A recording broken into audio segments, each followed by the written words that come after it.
you, Sophia.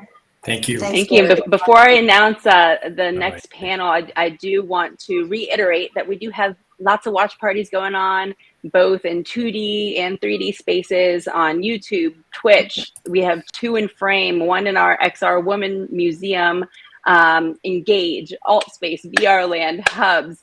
And we have people going in and out and portaling from one watch party to another. Those are all listed on our Eventbrite page. An email just went out. They're being posted on Discord, in our chats. And if you have any question about how to access any of them, just post in any of those chat streams, and we have people monitoring them.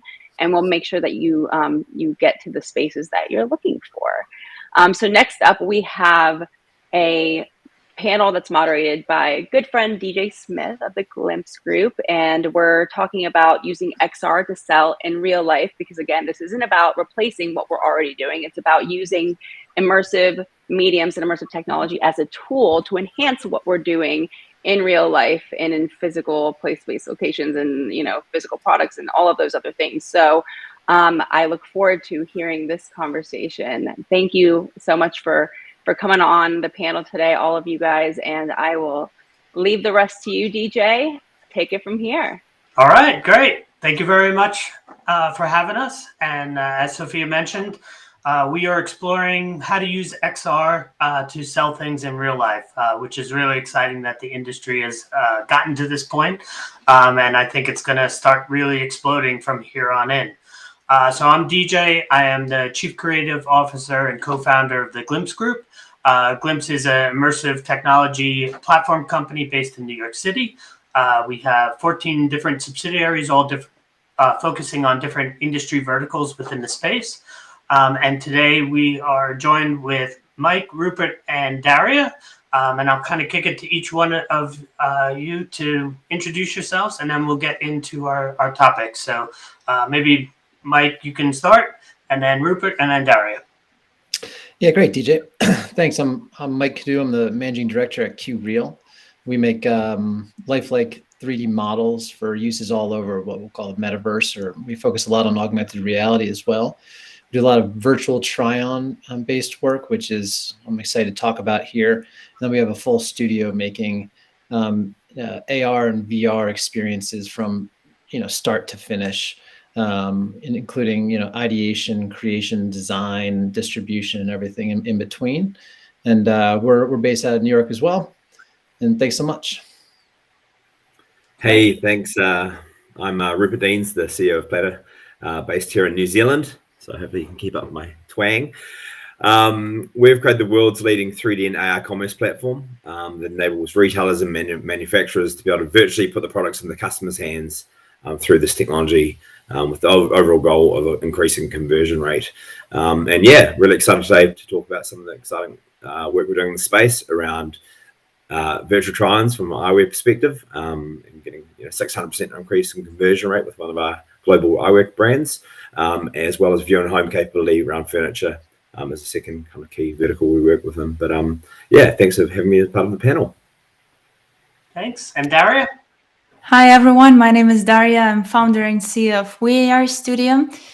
We do AR and VR development for business objectives, and we help businesses find their way of implementing and integrating AR, VR into their operations, marketing, and strategy.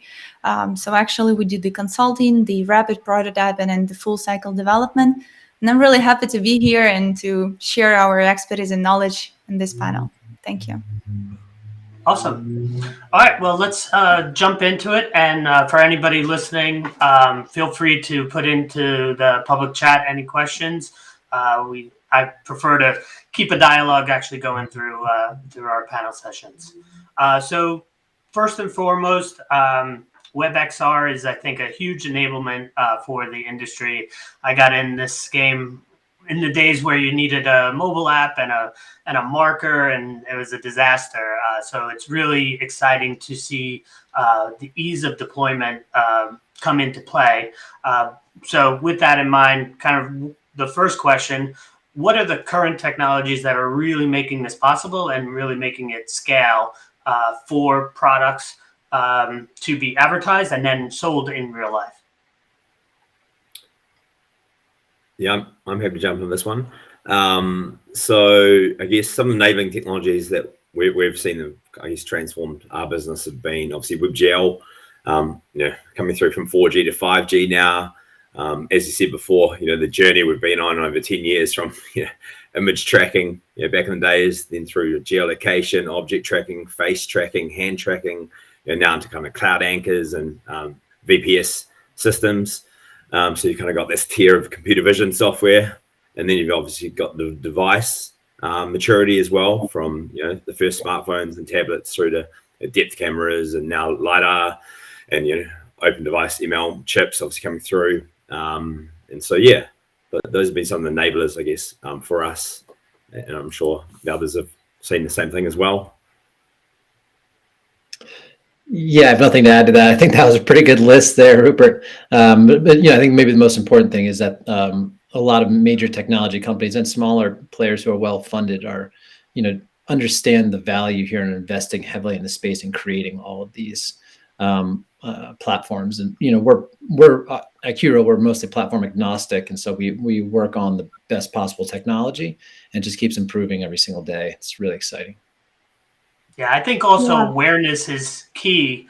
And silly things like being able to view a menu through a QR code really exploded. Even grandmothers being able to use that functionality. So that is really exciting. Daria, anything else to add? Yeah, I was just thinking about what was the progress on the browsers, and like they did a lot of progress on that, and they shown their interest, and they did some steps forward.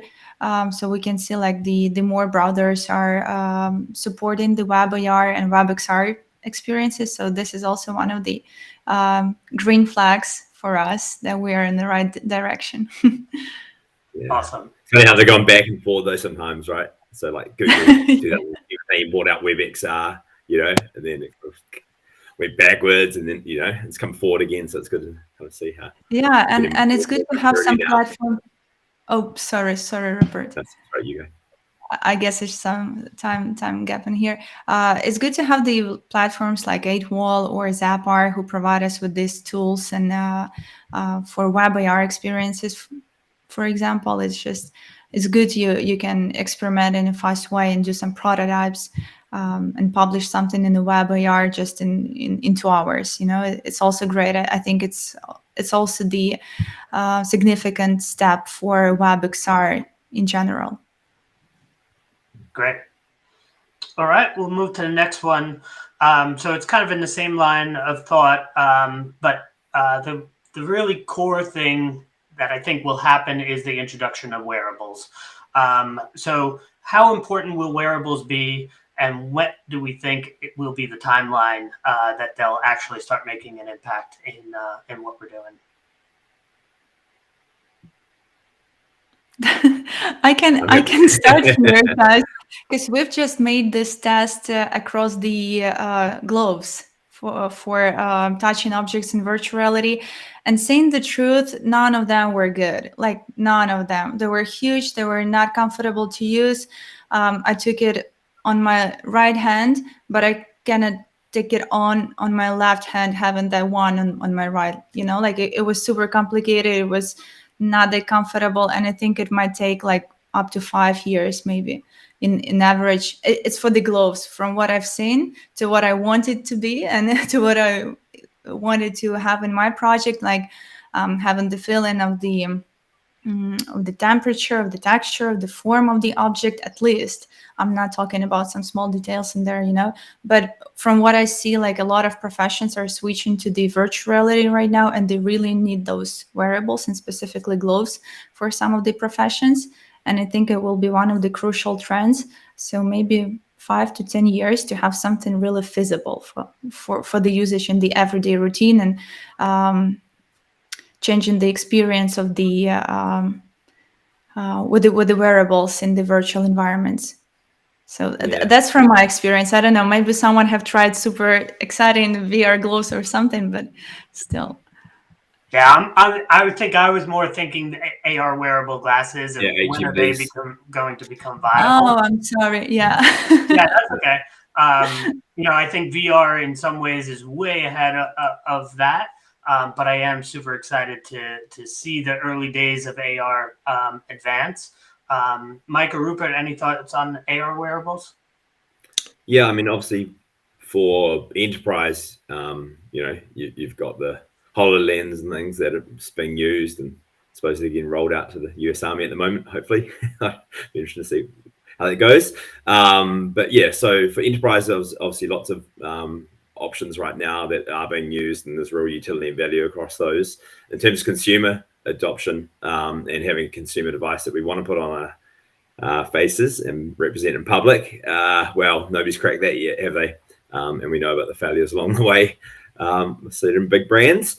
So yeah, we've been expecting this for the last kind of 5 years, is that Apple will release smart glasses, and there's always these rumors every year, and everybody gets hyped to buy it, and we tell ourselves it's going to happen, and then it doesn't. So I think it's got at least another probably 1 to 2 years away. I'd hope the next 2 years we'd actually see first gen device come out from Apple that will then transform the space and enable some of the user experiences we've all been waiting for, being hands-free interaction, and yeah, just getting away from having to hold up a device to do all our daily augmented reality experiences. Yeah, I mean, it wasn't for consumers, but I was actually pretty happy with what I saw from the latest version of the Snap Spectacles that they released. We put some of our models in it that looked great. Like it had great plane tracking, and the models looked really real, and that was heartening. And similarly, to a slightly lesser degree, the Magic Leap product I thought was really a step forward as well. But in terms of the business end, we don't think about it basically at all. For consumers, it's gonna be on the phone, I think, for the near future. And we work towards making the phone experience as good as possible, and you can make some pretty powerful effects through your phone, and it's hardware that everybody already has. And so, yeah, I mean, I think it's a really powerful tool already. And when the wearables come around, things will get really weird.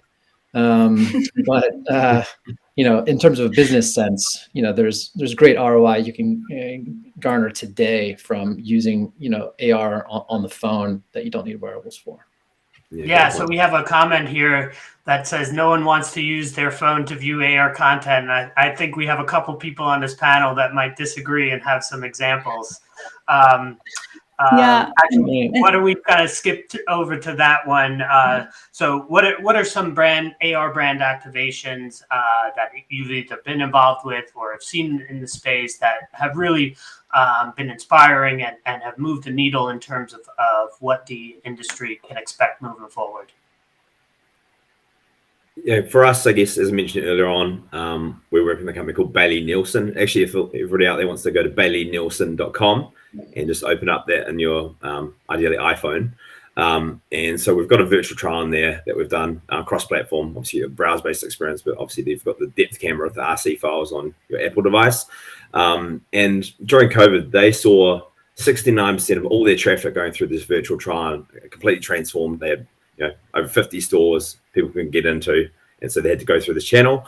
And then off the back of that, I've seen a 600% increase in conversion rate because it's such a seamless, powerful experience. And that's obviously also reducing returns as well. So that's kind of been one really powerful case study that we've created with them. And it's a great experience. People enjoy it and have a fun shopping experience along the way. So that's kind of one we've done. And another one we did was around a furniture brand with view and home capability. So seeing what my couch and chairs and things would look like in situ. And we saw a 400% increase in conversion rate from them as well. So as Mike was saying, the technology is here right now. It's on our devices. It is valuable. It solves the problem. That's the B2C side. Obviously, from B2B perspective as well, you've got multiple different use cases around entire product range in your pocket. You'll take anywhere, like with Saab, we're working with around that. So yeah, Mike will probably obviously talk through, and Dario both talk through some other case studies as well. So yeah, it's here. It's right now. There's ROI. Let's get using it. Yep. Maybe Dario, you can share one example or two. Yeah, sure. I would love to share the example with the gas station chain we had a year ago. It was a Christmas activation, and we created this AR application, but it was an app, not the web-based experience. But still, it's a great example of how you can integrate it into your marketing processes. So the app with the karaoke function on top of the coffee mugs, you sing songs together with the AR characters, you collect points, and then you exchange it for the discount for the gas. But the interesting thing was that we integrated with the loyalty program of this brand, and they were generating the promo codes. And during this Christmas activation, that was for around 2 months. It was running all around the Ukraine. We sell more than 400,000 liters of gas only through this application, thanks to the karaoke and points they collected and the discounts we generated for the end customers. And there was around 20% increase in the engagement rate during the stay at the gas station, because this kind of a problem for the gas stations, because people usually stop for 5 to 10 minutes just to use the toilet, buy some coffee and buy some gas, and that's it. And they really care about the engagement, and they want to communicate with their end customers and build this loyalty and build some emotional connection, and specifically during the Christmas activation times. That was pretty cool example, and I really love it. And for me, it sounds also about the proper integration, because they had the AR as a core component and all the marketing activities around that. They have TV ads, radio ads. They had physical interactions and actors playing around. So that was kind of a huge campaign around that. So yeah, that's my example. I love that example. And Mike, what's a recent one of yours? Well, I mean, I could give a specific example, but I'd actually like to highlight, we do a lot of work with Snapchat, who has been in the news for maybe not the right reasons recently, but their augmented reality is incredibly powerful. And they're focusing on it more heavily, which is part of their recent downsizing, was to more heavily focus on just their AR products. And I mean, they get we work with them and they bring to us the biggest advertisers in the world, right? So I've done work with Walmart and Nike and Unilever and, name the biggest advertisers, and they get incredible engagement and rates of through augmented reality branded lenses. And so it's a really amazing way to reach a customer that you couldn't ever do. So the Snap, just in terms of engaging with the product. And so I feel like Snap is a real leader there, and is actually in a great position to succeed through AR in the branded sense. And so just in general, that kind of ecosystem, I feel like, is super strong right now, and their ad revenue there continues to grow and grow. Yeah, that's amazing. I think commenting again back on Max, he clarified that really the wearables will just take it to the next level. And I definitely agree, but they have to be done right. And I think the form factors that we've really seen so far are just not quite there yet. And we've been waiting a long time for Apple to come into the mix officially. I think we're getting closer. But I do have to, give them a wonderful shout out that I updated my phone last night to 16, and I got to play with the room plan function this morning. And I've done a lot of measuring of houses with apps before, and they've always been a little bit complicated to use. And, when Apple does something, they do it right. And the room plan is really a powerful tool. So definitely worth checking that AR function out. It's really awesome. Okay, we'll go into the next one. So are there any do's and don'ts for UI UX involving AR, Web AR, or WebXR? Any comments on that one? I mean, for us, we make a lot of these experiences, and still the leader in everything it happens on the face. People want to see themselves. It's just an extension of the kind of selfie culture, if you will. And so, which is big. It's a big culture, the selfie culture. And so, yeah, for us, whenever we're making these experiences, I mean, not all of them fit on what we call the face lens. Some go into the world also, but really, when you're building experiences here, you want to have something that augments your surroundings so you can see yourself within it, and that's just like a baseline kind of do, right, for making sure that you're going to get the engagement you want. Show their face and augment something in the world, or augment their face or something like that is, you know, if you're talking about experiences, is number one. Obviously, for something like furniture, it's just, you know, can be in the world lens and can be incredibly useful. But if you want them to engage and experience with it, showing the face is really important.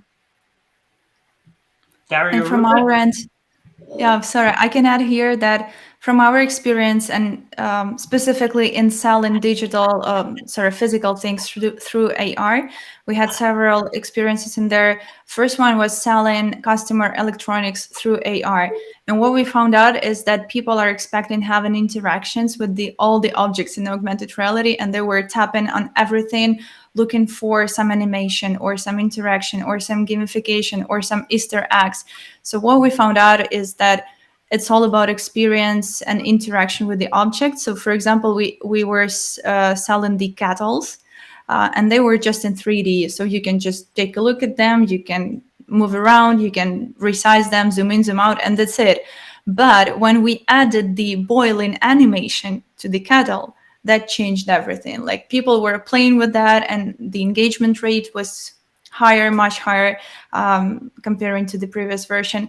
And the same with the stoves. When we add a little bit of fire on top of that, and people could turn on and turn off that, it also changed the experience. So from my end, I guess it's more about the interaction and gamification, because you sell through experience, you communicate through experience, you present through experience, and it's all about augmented reality and virtual reality. It's all about experience. So I guess that's it from my end. Cool. Yeah, 100% agree with you on that as well. So likewise with some of the products we were doing, you know, when we added the ability to be able to go and configure a couch and change like the dimensions and size and colors and, you know, different options, as well as doors, large door company we work with, be able to kind of modify those and then view that final outcome in AR. You know, it's an awesome customer experience. But also on top of that, the challenge we've had in the past, I guess in the last 10 years, is just educating the consumer around how to find plane detection, just the real basics of, you know, especially viewing your space capabilities. So, you know, how do you solve that? And we've introduced launcher guides now, where it kind of gives you an onboarding experience before you get into the native web AR to try and help customers work through that issue, especially when you're in a tight space and you're having to place a product. That's something that really hasn't been solved yet, or it's just a product of the environment. So yeah, that's some of the challenges still we're working through. Cool. Yeah, Rupert, I'm here with you so much. Like, it's a big pain for us as well. It's always the user experience kind of approach, how to make it in the right way for a specific audience. Yeah. So one other, we should have time for probably one more. I think one of the key superpowers of immersive technology is this added layer of information that you can gather from your user base. So the whole topic of data analytics is really something that I think needs to be brought to the forefront for the traditional brick and mortar stores. And just wondering if some folks can talk a little bit about how that data can be used, how it's been used in the past, and what in real life stores should keep on their radar. I think like all of them have their sales cycles, right? And they understand the funnel for their potential customers and leads, how to move around inside of that funnel, and what are the main stages. So the same, they do that in the physical life. They measure the data and they do the analysis. The same they can do for the augmented and virtual reality experiences. You know your audience, you know the funnel, you know the stages, how your leads are moving inside of it. And this is how you can also measure the similar or around that some metrics, like the similar marketing metrics, but plus you can measure the body motion and gaze heat maps. You can collect the data about the interactions with some specific objects, how many times did they interact with this object or with that type of experience. You can also collect the data and do the speech recognition if you have that experience, and analyze all the sounds and all the words if it is a proper one. So actually, you can analyze the behavior in overall, and you can understand what is influencing that behavior, the music on the background, the the type of lighting on the scene, the texture on the product, or the packaging of that product. So you can validate all of your ideas and collect the data in each of these ideas. So I think it's enormous amount of data you can collect through augmented and virtual reality, and maybe not all of the companies still understand the value of this data. And I really loved what the previous panel was talking about. They also covered this topic, and I think it's kind of a big trend right now in augmented and virtual reality, and there are several startups who are working on that. Great. Michael, Rupert, anything else to add? Yeah, she covered it. I covered what I was going to say pretty well, I think. Yeah.